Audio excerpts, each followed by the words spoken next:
Welcome back, everyone, after this amazing summer to the Color Authority podcast. I hope you had a good one and are ready for the next episode. Today, I'm going to be speaking to Shashi Caan, a distinguished thought leader for architectural design internationally. As a practitioner, design educator, and author, her dedication to furthering human betterment through and by design is reflected in her 30-year design career. She's co-founder and leader of the SC Collective, the inventively structured firm.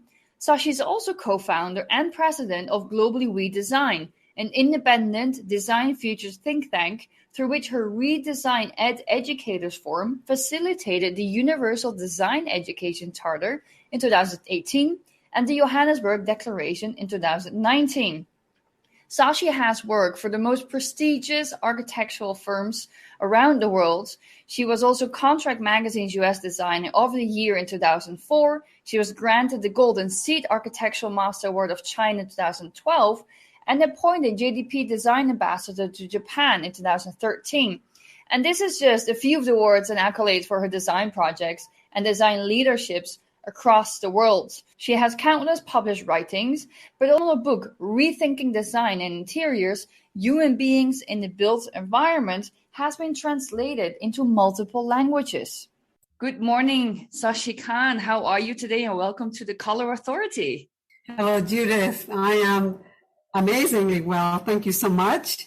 And thank you for inviting me. It's a pleasure to be with you. I start all my podcasts with the very first same question, and that's also going to be, I think, the question that we've talked about before, but I really look forward to hear your answer to what color is to you.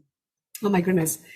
Color is one of the absolute necessities of life. It is intrinsic to nature. Light, color are the two ingredients in life that give us all the information. They help us. Without light, we don't live. Without color, we don't have information. So it is intrinsic, it's essential. We need to know a heck of a lot more about it. Hence the podcast, and hence me interviewing as well, indeed. I'm always super interested, and this is something that we talked in some of our conversations, indeed, about our upbringing and how we got where we were. But this is also something that I think it is intrinsic to what we're doing, because everything we do today in life is coming from somewhere, right? So your background is, you were born in India, you studied in Scotland, then you moved to New York for, I guess, now most of your professional career. How has your background and your upbringing on 3 different continents influenced your career and, well, let's say life in general?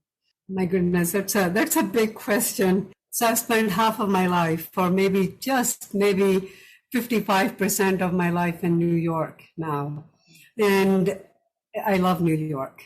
Outside of loving the places that I have had experience to be in for extended periods of time, growing up with the knowledge, with the understanding of cultural nuance on 3 continents, has it makes you a misfit in some ways. So the not so good stuff. You belong nowhere because you are a product of so many cultures and contexts, but on the other hand, you belong everywhere. And so I think that I'm probably one of those individuals in the world that consider themselves a global citizen, belong in the world, and love being in the bigger world, love being in the globe. While I'm proud of all my aspects of heritage from all the places that I live and work in, I am particularly proud to be the global citizen that I think I've become today. Yeah. How has it influenced your take on architecture? How has it influenced generally your take on aesthetics? Because if you're born on one continent, you've been living mainly on one continent, most people travel. It's not the same thing when you travel than when you really live somewhere. How has that influenced how you view architecture? Well, let me actually try to answer that through the lens of color, which I know is your area of passion. In each of those cultures, color has a significance everywhere in the world. We use color to understand, to celebrate, to bring into our lives, to represent all aspects of our being in so many ways, whether it is wearing something or bringing it into our environment or into our cities and countries. And of course, there are so many aspects that influence that: the heat, the vegetation, the flatness of the land, or the geography itself, just so many aspects. And in India, color is abundant. There is no codification, and I'm talking not amongst those that are particularly literate and knowledgeable and educated with the visual literacy of it, but just the general public. And color is a way that you can embrace life with all of its abundance and wealth and richness. And it self-expresses your sense of being in a way that nothing else so readily can. In Europe, it's interesting that it begins to be far more of an expression of the social mores. And so there's so many do's and don'ts. And the European context, particularly Northern Europe and the UK and Scotland, especially where I was, and the Scottish are so deeply influenced by their history, which of course is the rest of Europe. And they are very restrained with color, as they are with so much else in life. They're careful with how they express things. They're careful with their expression of emotion. They're careful with how they say. They do not want to offend anyone. And so there's that nuance. You come to a place like New York, which is sort of a little cosmos of itself, an ecosystem that is not entirely representative of all of the United States, which is a massive big country.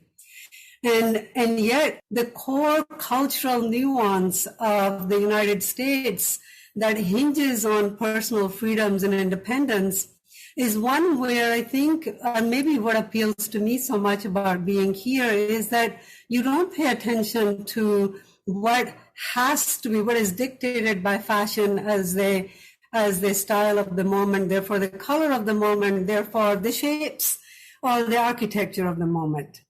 So there is, it's not that it's timeless, it's just that there is less care for those that are, again, stylistically aware, aesthetically astute, and visually educated and cultured.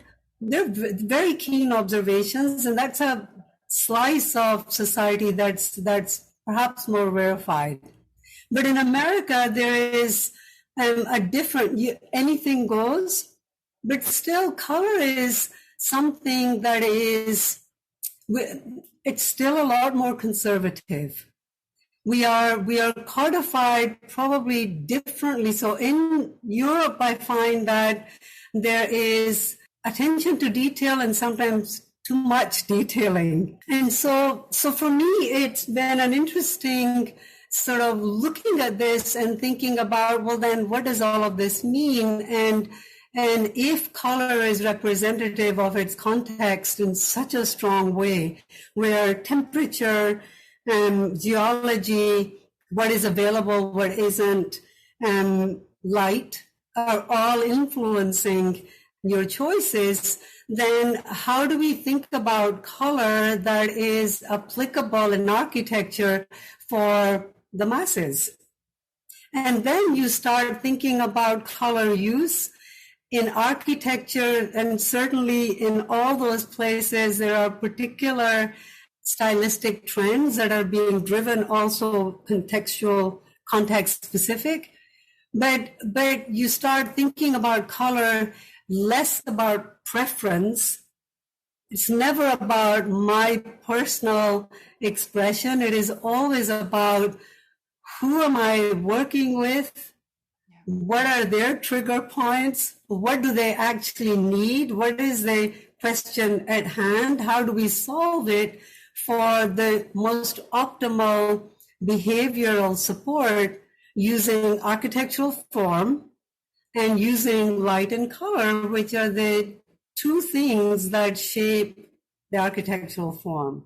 So I might actually share a very quick little example of something that is a personal experience for me. My uncle was city architect in Chandigarh. I come from a family of architects. When Corbusier designed his government building there.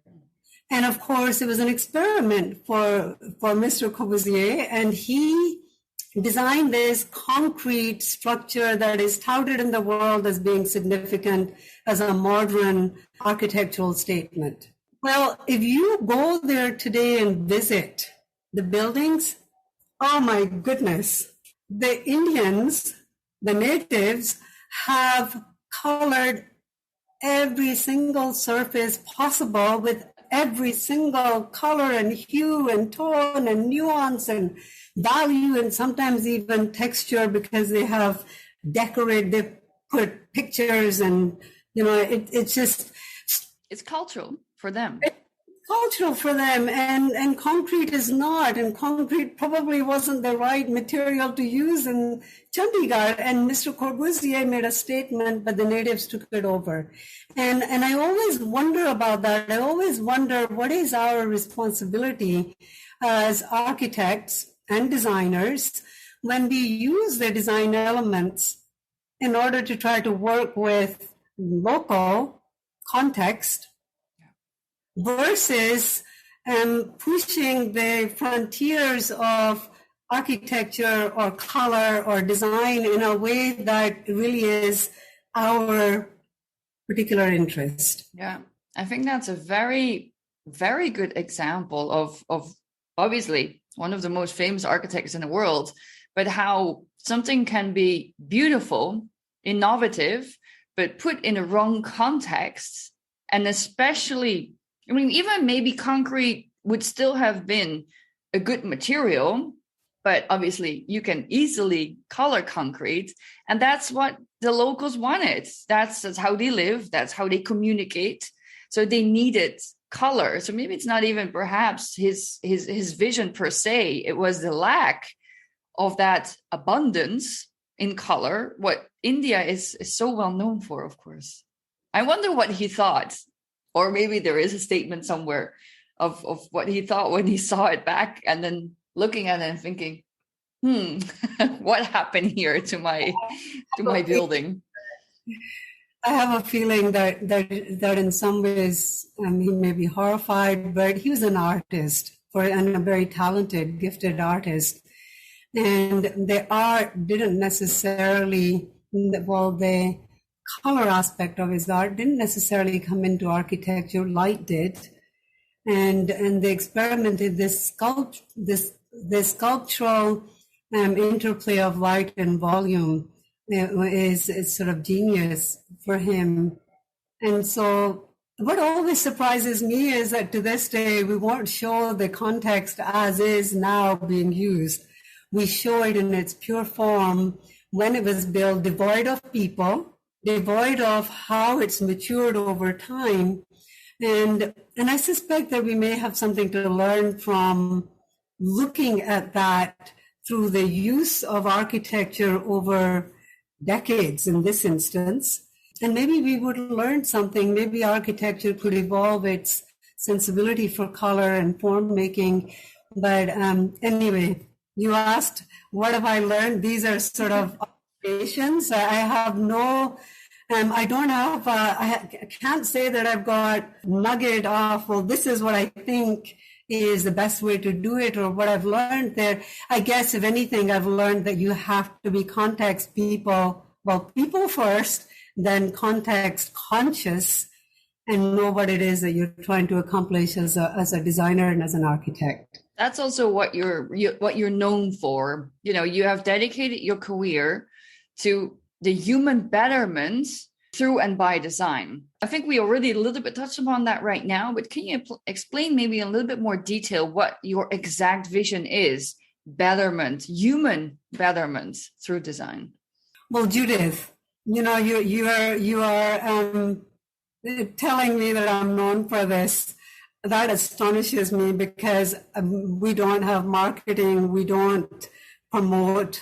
I certainly don't self-promote. So it always astonishes me when someone in your capacity who is so well knowledgeable around what's going on in the world with a finger on the pulse of the latest and greatest, that I feel humble. So thank you for that. I suppose early on then, and probably an impact of my personal travel through trajectory, through learning, I realized that actually when we learn to do something, I suppose when doctors are learning to save lives, they're saving lives regardless of who you are.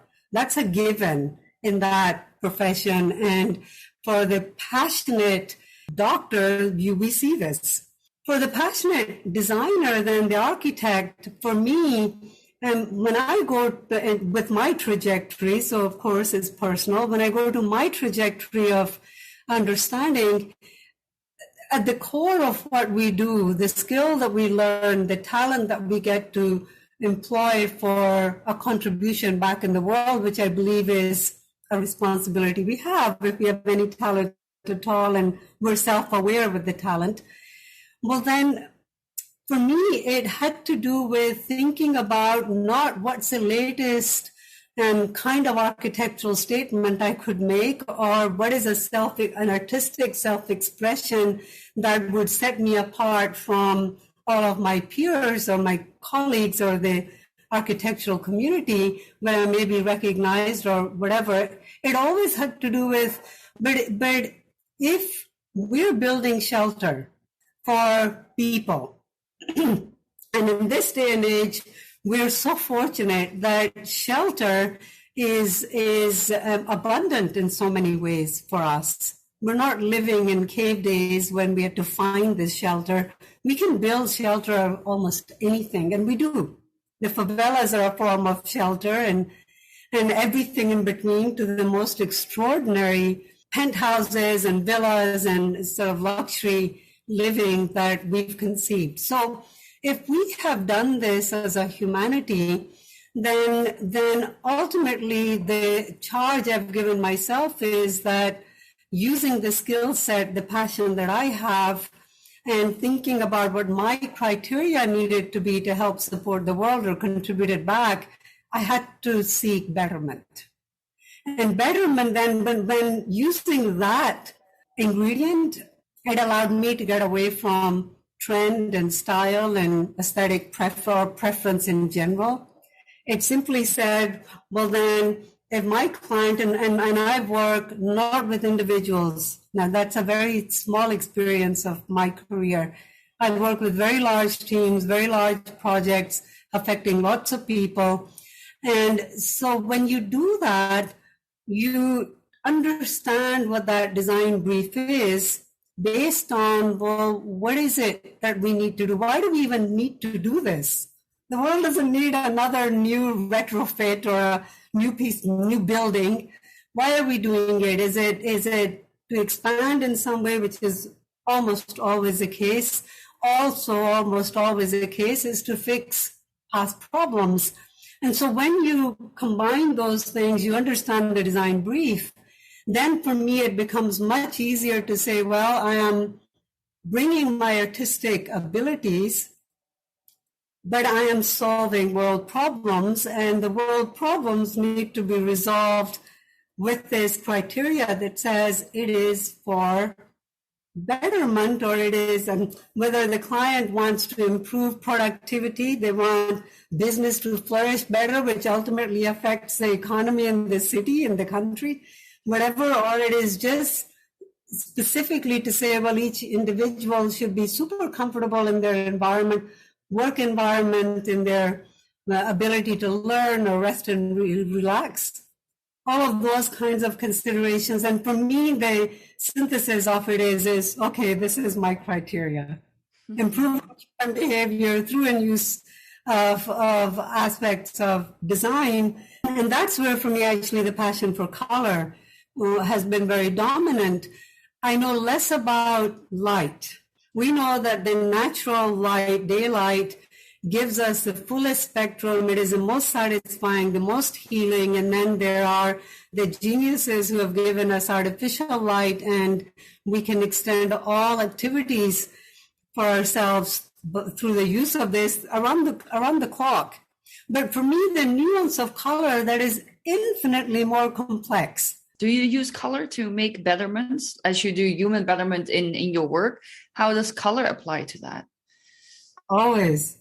It is intrinsic. It is so fundamental. So if I use the modernist architectural theory, which is that we're going to be purists, we're going to build the most perfect volume, it's going to be considered for proportions and the correct materials that really talk to modernity. And now I'm talking about classic modernism, not about modernity in our day and age now, because we're always living in a modern moment, right? This is so there's a nuance between the stylistic modernity. When they do it and they say, well, you know what? Okay, so when we use color, we're going to let the colors of the materials be expressed. We're not going to layer it with another applied color, because God forbid, that's paint, that's wrong. Then you're talking about nuance of color that becomes far more muted, far more tonal, and there's that use, but that's color. When they take that and say, well, we'll just make that wall all red and it can be a massive wall, well, without realizing the impact of that red or blue or yellow, the three primaries that are the purest color in that theory of modernism, well, they have an impact that is very specific. Yeah. And yet, stylistically, so in the mid to late 80s, when I entered the workforce in the United States, there was stylistically in corporate architecture a dictate that all your colors should be neutral. And so I did color studies where you'd walk into these environments where it was just sort of all beige. It was just this weak colored on the floor, on the walls, ceiling you ignored, or you probably was also a slightly, maybe a lighter value. But you asked about the impact. So if you work in that environment, which I did, whatever time of day or night you're entering that building, let's assume it's early in the morning. I go to the office at 7 in the morning, and I may or may not be awake yet. In the winter, it's still dark. So I leave my space, dark outside. I'm in artificial light and some transportation. I get to the office. I go into the elevator cab. It's beige. I walk, the doors open. I walk into another beige environment. Then I walk through the elevator lobby to corridors to the space. As I do that, and it's all beige, I have this sense of never being able to waken up until I go to a window and I see natural light. So that's one kind of haziness that begins to happen, which is why we actually don't do it anymore.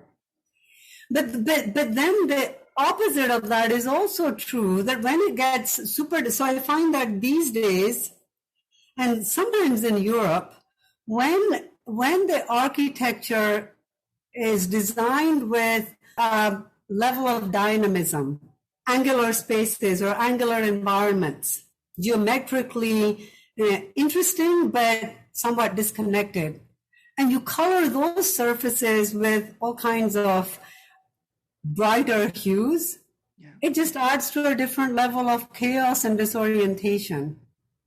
And so for me, I guess if there was one thing I learned, it was that the balance of the three tonal values, the light, the medium, the dark, is really important to support our ability to move through space and have a sense of being alert. Yeah, but also comfort. I mean, in very bright colors, depending what use you choose, depending what you're doing in that space, of course, you can't be comfort, you can't focus. There's multiple of other issues. There's emotions coming at you that you're maybe not really wanting in that moment as well.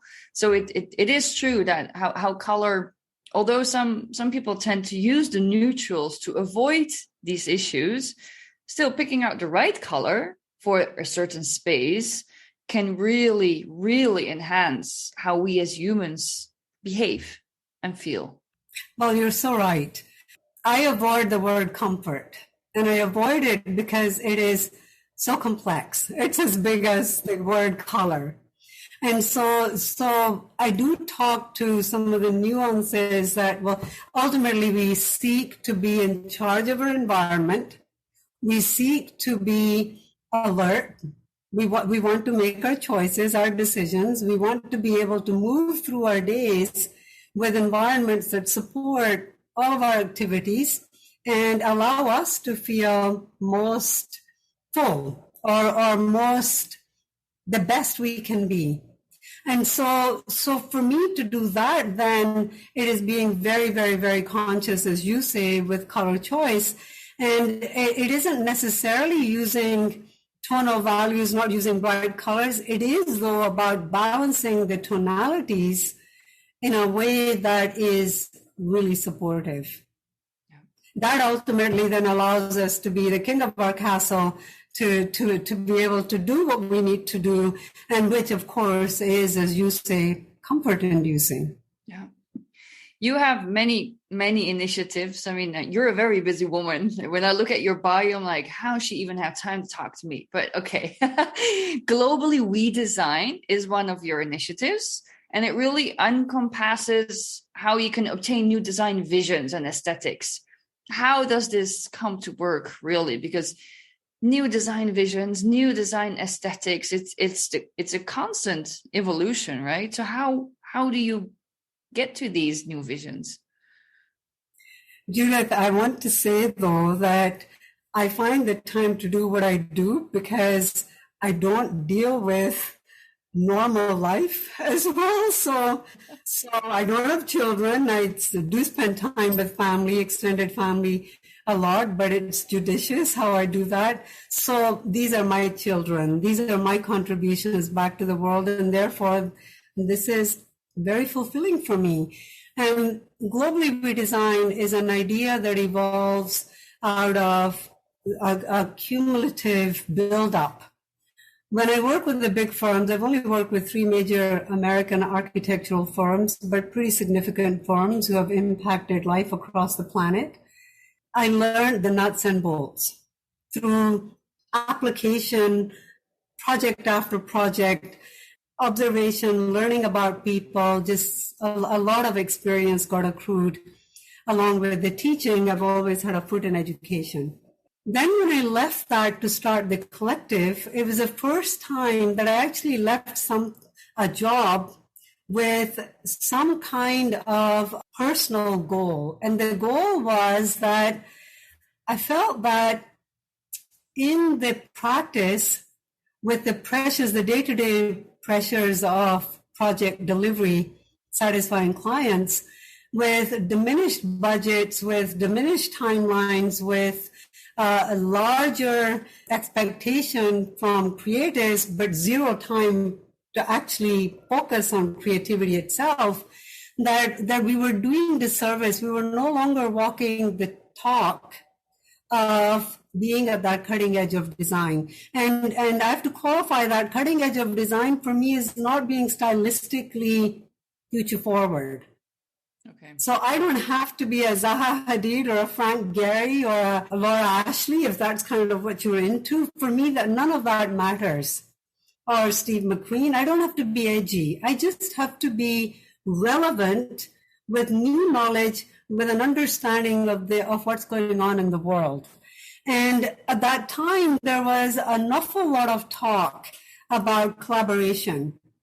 And still to this day, we don't actually know how to collaborate. We use the word, we assume we understand, but the process of it is not so clear to us. We don't have it down pat to say, I'm going to compile this team, and this is what we'll do. Well, that's what the collective did.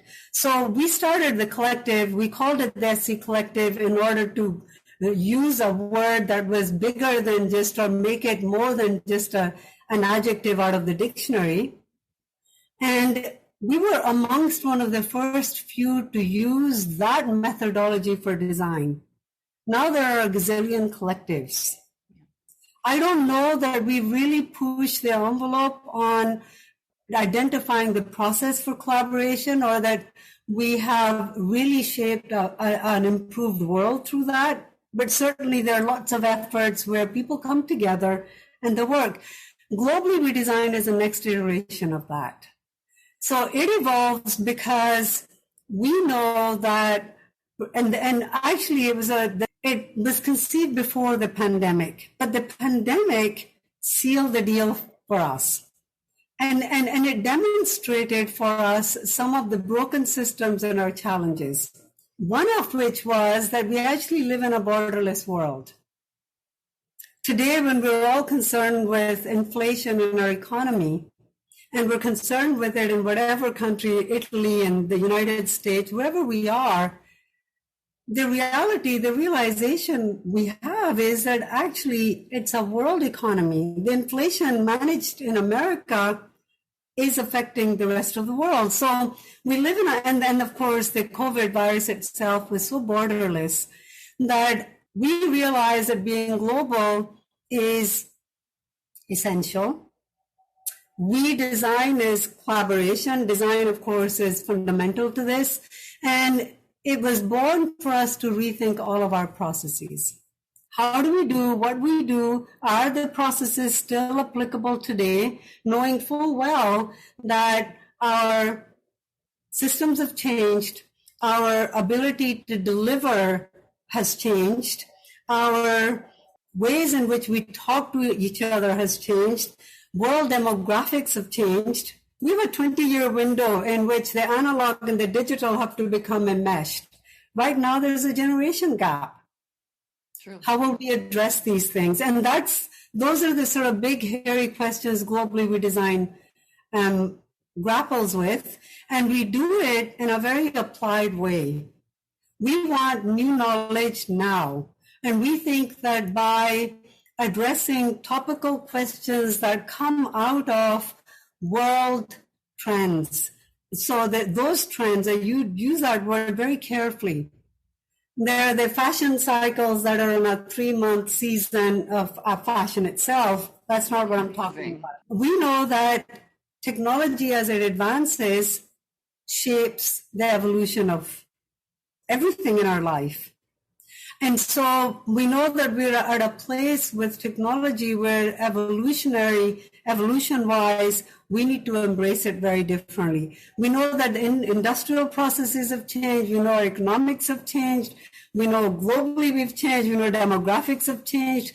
And so those are the big cycles that affect us that we then use. We look at big world challenges such as crises, major challenges, whether it's climactic or it's delivery systems or it's travel through this time, health related, you name it. There's so many of the elderly. It's the mega trends, really. So it's a really big picture, 50 years ahead, 100 years ahead, which of course is what architecture is all about. I love that saying about you're planting a tree knowing that you will not sit in its shade. And that's very, very much what you are doing with Globally We Design. But how can we keep on building? How can we keep on producing and at the same time respect our environments? How can we move forward? Because technology is pushing us also to move forward, but how can we still keep that deep respect that I think right now sometimes is lacking for the world? How can we do that? Oh, this is a very big question. If you have the answer. I don't. I wouldn't presume to, but I do. So I follow a lot of futurists, and there's one I like a lot, Gert, out of Germany, who is fantastic, and I use his. I've lifted his saying, which I think is so true, that we will see more transformation in the next 10 years than as we have seen in the past 100. So while these are mega, I actually don't like the word. You're right to call it mega trends. I don't like people know them for, yeah. No, that's right. But still it becomes trendy. And yet we have a responsibility to think about implications, consequence. And we know that transformation is happening so fast that architecture or the leases today are not 20, 25 years. They literally are 3 to 5 years sometimes. Well, if they're only 3 to 5 years, that means that in commercial interiors, such as for corporate office, are actually changing within 3 to 5 years. So the cycle of that transformation is so much faster. And it then, of course, adds to the environmental impact in a major big way. And so we kind of need to get ahead of this, but there's it's a renaissance moment, I think, where something dynamically different has to happen. We hope that by bringing people together to understand knowledge, by sharing knowledge, by experimenting, exploring collaboratively, that we can shift the basis of education, we can shift the basis of practice, so that we can begin to put in place new ways of conceiving and new ways of handling some of these big challenges, wildfires. How do you build communities where we already know that our world is heating up and that there was a wildfire in the UK this year, just a month ago, less than that. How do you fireproof environments? If we can't solve the global warming issue, then how do we solve a more immediate issue of housing or architecture or lives that get destroyed because the structures need to actually be designed differently? So we've gotten away a little bit from color, but of course, if we go back to this idea of comfort, your word that is a really big vessel for all the attributes that color ultimately combines to give us, well then how do we shape a new kind of architecture, a new kind of living environment for all of the myriad of activities, and then use the right color palette or palettes to induce a sense of comfort in a world that has changed. Now it's already transformed. In the next decade, it will transform so much more. So how will we manage this? I think also the technology behind color, so the technology behind pigment development. I remember seeing, again, an article about at the time when they developed finally the whitest white, which then in Greece, of course, being, right now in Milan it's very hot, but in Greece they're used to that. It's always hot.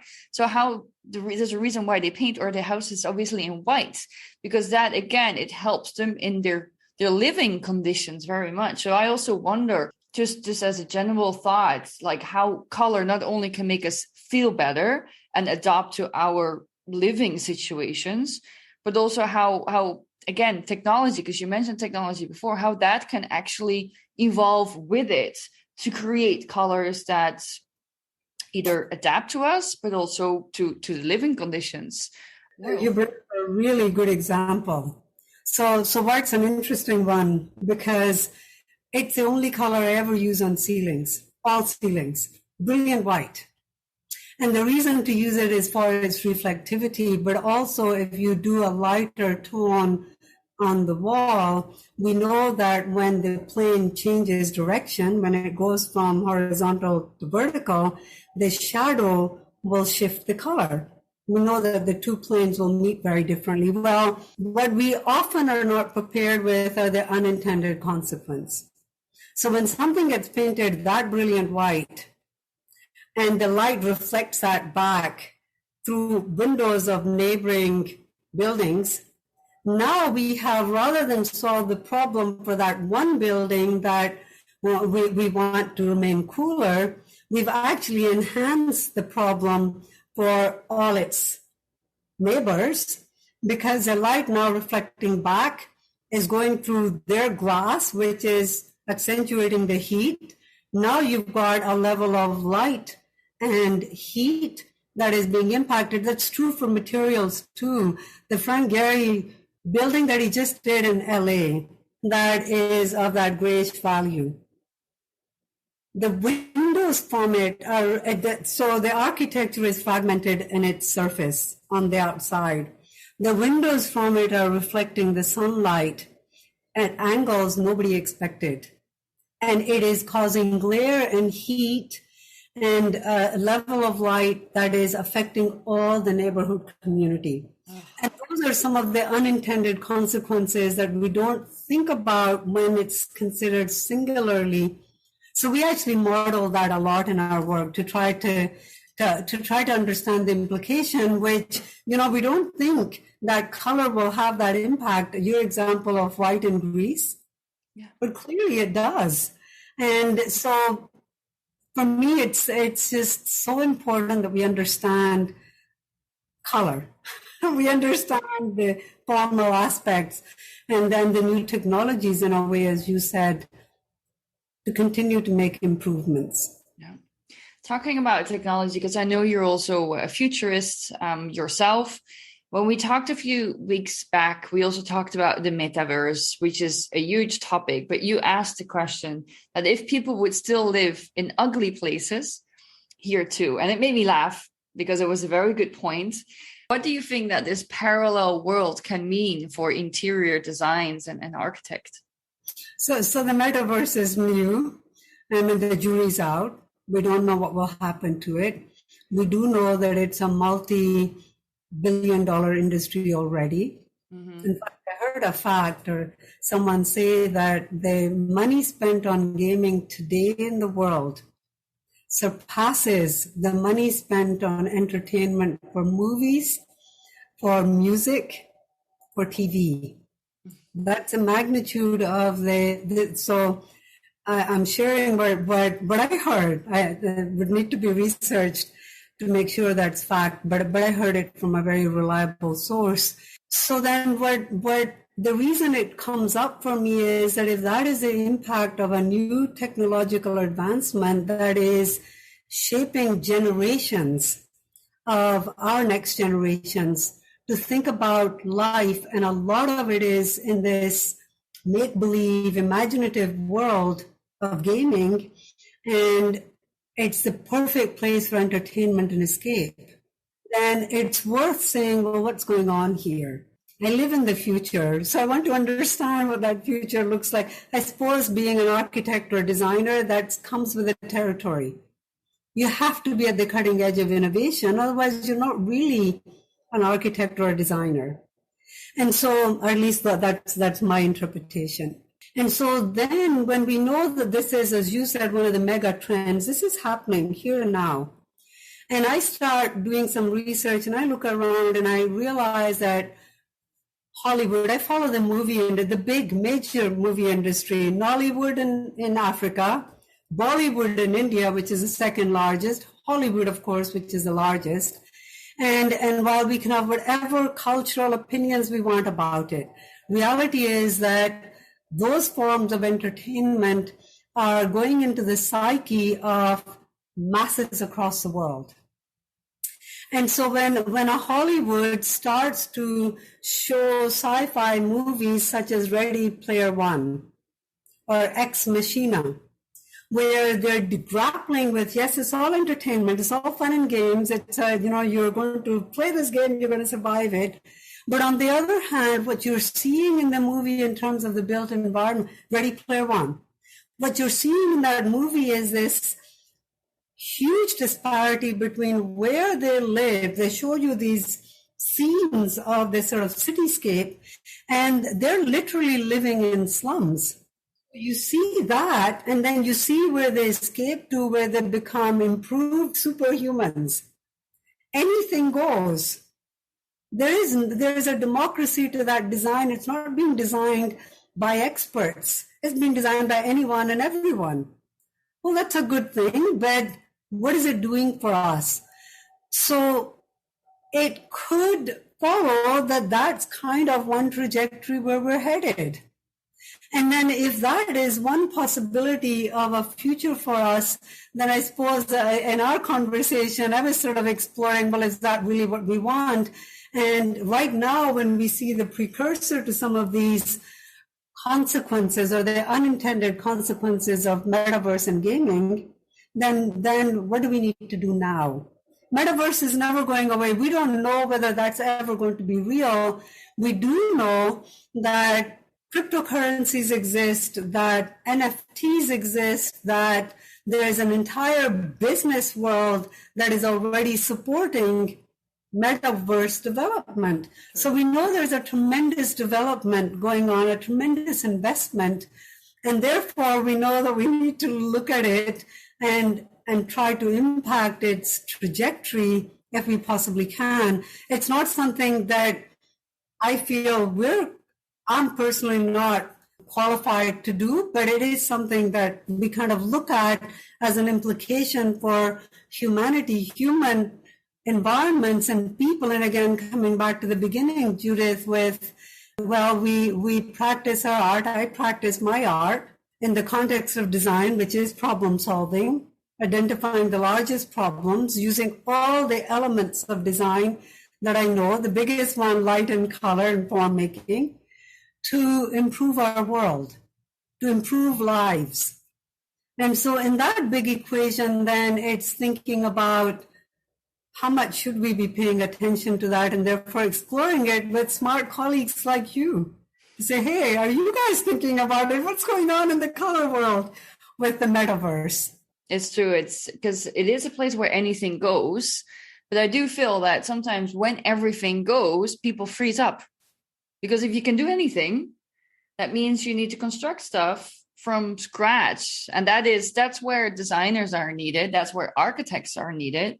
Because in another podcast that I did, it was very clear that most of those people that are now working in the metaverse are people coming from the gaming industry. People from the gaming industry are not necessarily architects and designers or industrial designers, product designers, graphic designers, you name it. So it's interesting how that aesthetic palette is not quite there yet as where it probably could be in order also for humans to be, again, at full in these spaces. So one of the biggest criteria in that, you've sort of summarized it so well, but the biggest ingredient in that is it's the next generation. And I have to tell you, I have a huge, massive problem with this. Yeah, we discussed this, but that was indeed going to be my next question. Like, what are your struggles in your career, but also what are going to be those struggles for the next generation? Well, thank you. So it's such a, well, for me personally, a big question, because disconnect we have is that in the gaming world, those educated in an understanding of technology and program writing and writing the technology to shape those worlds, and they're super brilliant. They are not necessarily aesthetically trained, nor are they people that well, I don't know them well, so I'm making a categorical statement which I need to take back without even saying it perhaps, but we don't know their social skills. We know that to spend time on a computer means that you're spending hours and hours and hours looking at a screen, and so you're communicating with people through this medium, which changes our behavior. And as someone deeply concerned with human behavior and wanting to understand it, now we have a differently shaped behavior in next generations. We also know from our history that youth brings a level of vitality, a level of fearlessness, a level of this ability to go where no man has gone before. All of that is fantastic criteria. We also know that youth can have with it folly. It can have with it lack of judgment. Yeah. That there is a learning process. There's something called experience that's really needed and wisdom that comes from that. And that's a big disconnect for me between the generations right now. So we have a future that's being shaped. Not all of it. There's probably just as many young people who deeply care about the ethics, the morals, the values, and traditions, and are very much in the world. So I don't mean to make this black and white. It's not at all. But just speaking specifically to the metaverse and new technologies, the images of that future are coming from a very specific kind of next gen person, that where we have a major disconnect between the wisdom presented by all those people who have a depth of knowledge through analog processes. But then we have the skill and the talent and the expertise of the digital world. Yeah. And the two are not together yet.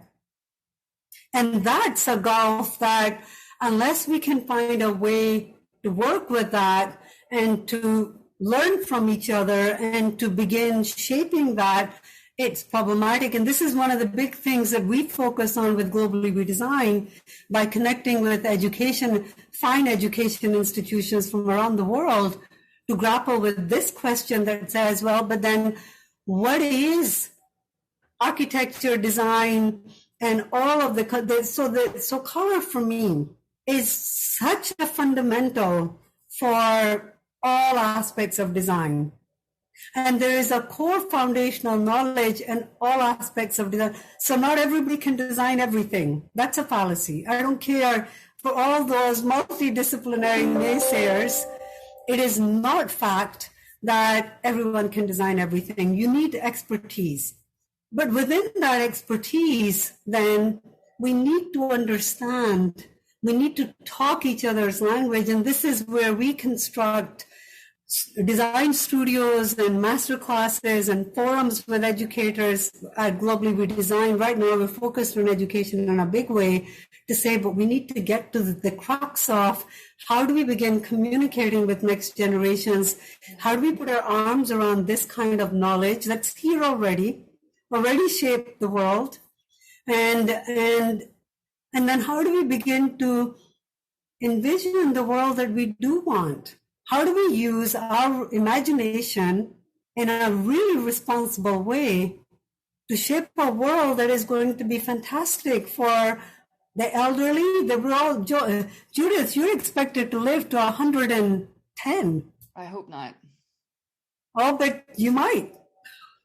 Our medicine, our technology is advanced enough that you potentially could. Failing more pandemic crises and economic crises, we're on a trajectory where we've made such advancements as a humanity that the next generations, their lifespan is much, much longer, and that is scientific fact. Yeah. And that's something to incorporate in architecture and in design and how we live generally. Exactly. And so how will we do that, and who will do that, and what is the knowledge base they have? And do they feel social responsibility for this? Because a lot of the young people, the education has changed so much that sometimes I question simple things like moral values. Is there enough respect for older people?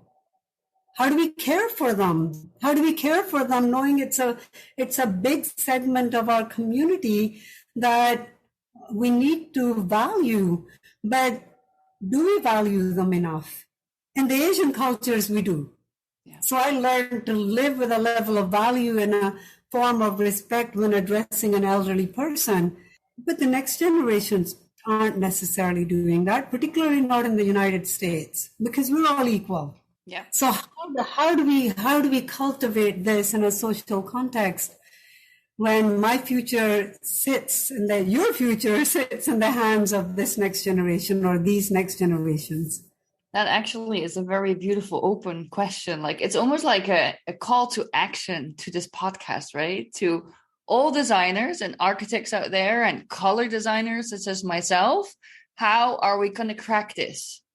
So we're trying to do it in the expertise that we have through design, architect, well, actually all of the foundation of design. So all design disciplines, addressing its education, sharing knowledge, looking at the frontier of that knowledge, integrating it back into our asking the right questions and the solutions that may be correct for those questions. That's kind of what we're exploring together with what is actually becoming a formidable platform, a network of incredible people that I feel so privileged to be working with and be a part of. And so, coming back to the sort of very, very first question you asked, what drives me, color, people. I think that if I can help do this and share some of this and perhaps prod and prompt and find the courage to be the naysayer at times, then I've made my contributions in the world. You have. Well, you have certainly made a great contribution to this podcast, and that's what I want to thank you for, Shashi Caan. It's been amazing talking to you, and such a bubble of energy, but also so much information for all those generations that I hope are going to be listening. Well, Judith, thank you so much. It's been an honor and a privilege. I think you're amazing. I think you and your community, you are our future. And so taking this knowledge, you're even being open to listen to this is a gift for me, and I really appreciate it. And I look forward to seeing how you advance with all of this and to, of course, interconnecting in so many different ways into the future. Thank you, everyone, for listening to my podcast with Shashi Caan. I hope you're inspired and that you're energized. If you are so, please go to Apple Podcasts or Spotify and rate and review the show. My next episode, launching September 20th, is going to be with Keith Recker, and we're not just going to be talking about his new book. We're going to be talking about all that is color, but mainly the misperceptions about color. So stay tuned and see you back then.